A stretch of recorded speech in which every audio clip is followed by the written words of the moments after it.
Class 8. അസ്സലാമു അലൈക്കും വറഹ്മത്തുള്ളാഹി വബറകാതുഹു. നമ്മൾ സൂറത്തുൽ നാസ്, സൂറത്തുൽ ഫലഖ്, സൂറത്തുൽ ഇഖ്ലാസ് ഈ 3 സൂറത്തുകൾ നമ്മൾ എടുത്തു.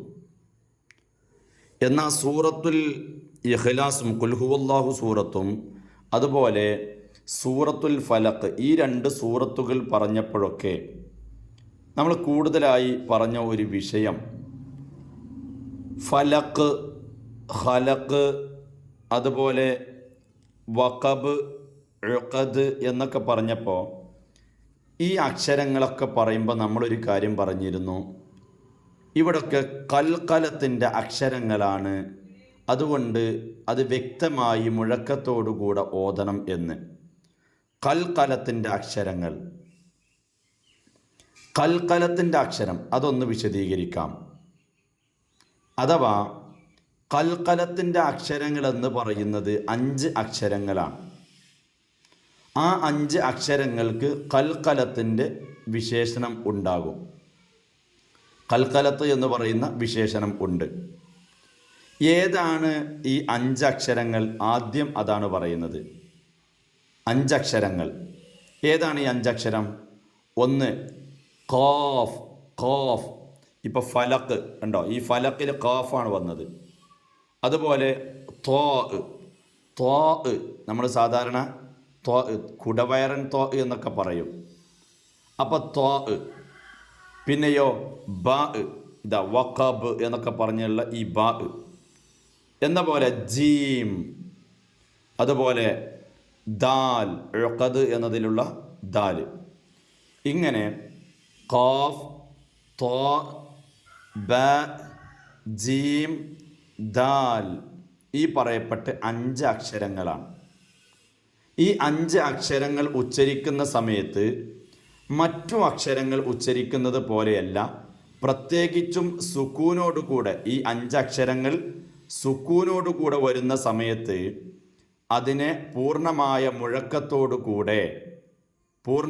മുഴക്കത്തോടുകൂടെ തന്നെ ഉച്ചരിക്കണം. അതാണ് കൽക്കലത്ത് എന്ന് പറയുന്ന വിശേഷണം. അപ്പോൾ ചെറിയ ഉദാഹരണത്തിലൂടെ നമുക്കത് പഠിക്കാം. നമ്മൾ പറഞ്ഞിരുന്നു, ഈ അഹദ് എന്ന് പറയുന്ന സമയത്ത് ഖുൽ ഹുവല്ലാഹു അഹദ്, അഹദ് എന്ന് പറയാൻ പറ്റില്ല, മറിച്ച് അഹദ് എന്ന് പറയണം. അഹദ്. അല്ലാഹു സ്വമദ് എന്ന് നമ്മൾ നിർത്തിയോതുമ്പോൾ സുക്കൂനാണല്ലോ കൊടുക്കുക. ഇവിടെ സ്വമധു എന്നുണ്ട്, പക്ഷേ നിർത്തുമ്പോൾ നമ്മൾ സ്വമദ് സുക്കൂനോടുകൂടെ സ്വമദ് എന്ന് പറയരുത്, മറിച്ച് സ്വമദ് എന്ന് പറയണം. ലം യലിദ്, യലിദ് എന്ന് പറഞ്ഞാൽ പോരാ, യലിദ്. അങ്ങനെ മുഴക്കം. യലിദ്, സ്വമദ്, അഹദ്, യൂലദ്, അതുപോലെ അഹദ്. ഇങ്ങനെ മുഴക്കത്തോടുകൂടെ ഓതണം. എങ്ങനെ പോരാ? അഹദ് എന്ന് പറഞ്ഞാൽ പോരാ. അപ്പോൾ ഈ പറയപ്പെട്ട 5 അക്ഷരങ്ങൾക്ക് ഇപ്പോൾ സൂറത്തുൽ ഫലഖിൽ നോക്കിയാൽ ഒന്നും കൂടെ വ്യക്തമാകും. ഖുൽ അഊദു ബിറബ്ബിൽ ഫലഖ്. ഫലഖ്, ഖലഖ് എന്ത് പോരാ? ഫലഖ് എന്ന് പറഞ്ഞാൽ പോരാ, ഖലഖ് എന്ന് പറഞ്ഞാൽ പോരാ. ഫലഖ്, ഖലഖ്, വഖബ്, ഉഖദ്. അപ്പോൾ വഖബ് ആ മുഴക്കം അവസാനം വേണം. ബ ഉച്ചരിക്കുമ്പോൾ വഖബ്, ഉഖദ്, ദ് എന്ന മുഴക്കം തന്നെ വേണം. എന്ത് പോരാ? ഉഖദ്, വഖബ് എന്ന് മാത്രം പറഞ്ഞാൽ പോരാ, വഖബ് ആ മുഴക്കം വേണം എന്ന് ചുരുക്കം. അതേസമയം ഈ പറയപ്പെട്ട 5 അക്ഷരങ്ങൾക്കാണ് ഈ കൽക്കലത്തിൻ്റെ അഥവാ മുഴക്കത്തോടുകൂടെ ഓതണം എന്ന് പറഞ്ഞത്, ഉച്ചരിക്കണമെന്ന് പറഞ്ഞത്. അതേസമയം വേറെ ഏത് അക്ഷരങ്ങൾ, ഈ 5 അക്ഷരങ്ങളല്ലാത്ത ഈ 5 അക്ഷരങ്ങളെ നമുക്ക് എങ്ങനെ പറയാം? ഖുതുബ്ജദ് എന്നൊക്കെ പറയാം. ഖുതുബ്ജദ്, ഖു തു ബ് ജ ദ്, ഈ 5 അക്ഷരവും അതിൽപ്പെട്ടു. ഖുതുബ്ജദിൻ്റെ അക്ഷരങ്ങൾ എന്നും പറയാറുണ്ട്. ഈ 5 അക്ഷരങ്ങളല്ലാത്ത വേറെ ഏത് അക്ഷരങ്ങളാണെങ്കിലും ഒരിക്കലും ഇതുപോലെ മുഴക്കത്തോടുകൂടെ സുക്കൂനിൻ്റെ സമയത്ത് മുഴക്കത്തോടുകൂടെ ഓതാൻ പാടില്ല. ഒരു ഉദാഹരണം പറയാം. നമ്മൾ ബിസ്മി ഓതുമ്പോൾ എങ്ങനെ ഓതുക? ബിസ്മി എന്നാണ് പറയുക. എന്തു പറയില്ല? ബിസ്മി എന്ന് പറയില്ല. ബിസ്മി മുഴക്കത്തോടു കൂടെ ഓതുകയാണെങ്കിൽ ബിസ്മി എന്ന് പറയണം. കൽക്കലത്തിൻ്റെ സ്വഭാവം ഉണ്ടെങ്കിൽ ബിസ്മി എന്ന് പറയണം. ബിസ്മി പറയോ? ഇല്ല. പിന്നെ ബിസ് ബിസ് ഉണ്ടോ? സീനിന് സുക്കൂന് വന്നപ്പോൾ നമ്മൾ ബിസ് എന്നാ പറഞ്ഞ, ബിസ്മി പറഞ്ഞില്ല. ബിസ്മി പറഞ്ഞോ? പറഞ്ഞില്ല.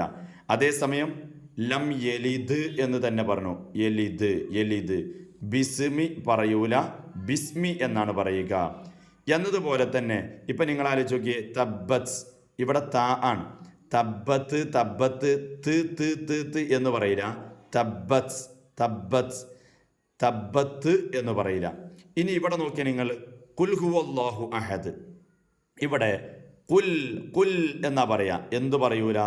കുല് ഹുവല്ലാഹു പറയില്ല. കുല് കുല് കുല്. ആ ലാമിനെ മുഴക്കത്തോടു കൂടെ ഉച്ചരിക്കുമോ? ഇല്ല. കുല് എന്ന് പറയില്ല. കുൽ കുൽ എന്നേ നമ്മൾ പറയുള്ളൂ. ഇനി നിങ്ങൾ ഇവിടെ ഒന്ന് നോക്കി, നിങ്ങൾ കുൽ അഊദു ബി റബ്ബിന്നാസ്. ഇവിടെ റബ്ബിന്നാസ് എന്ന് പറഞ്ഞ് നിർത്തുമ്പോൾ സുക്കൂനോട് കൂടെ നിർത്തുക. ഇവിടെ ബി റബ്ബിന്നാസ് എന്ന് പറയും. നാസ് എന്നാണ് പറയുക. എങ്ങനെ പറയില്ല? നാസ് എന്ന് പറയില്ല. ബി റബ്ബിന്നാസ്. കാരണം ഈ സീന് കൽക്കലത്തിൻ്റെ അക്ഷരങ്ങളിൽപ്പെട്ടതല്ല. നാസ് എന്ന് പറയില്ല. മലിക്കിന്നാസ്, ഇലാഹിന്നാസ്, മിൻ ശർരിൽ വസ്വാസിൽ ഖന്നാസ് എന്ന് നമ്മൾ പറയുകയില്ല. എന്താണ് കാരണം? കൽക്കലത്തിൻ്റെ അക്ഷരങ്ങളിൽപ്പെട്ടതല്ല ഈ പറയപ്പെട്ട അക്ഷരങ്ങളൊന്നും. കൽക്കലത്തിൻ്റെ അക്ഷരങ്ങൾ എത്രയാണ്? 5 എണ്ണമാണ്. 5 അക്ഷരങ്ങൾ. അതിന് നമ്മൾ കുതുബ്ജദ് എന്ന് പറയാം. ആ 5 അക്ഷരം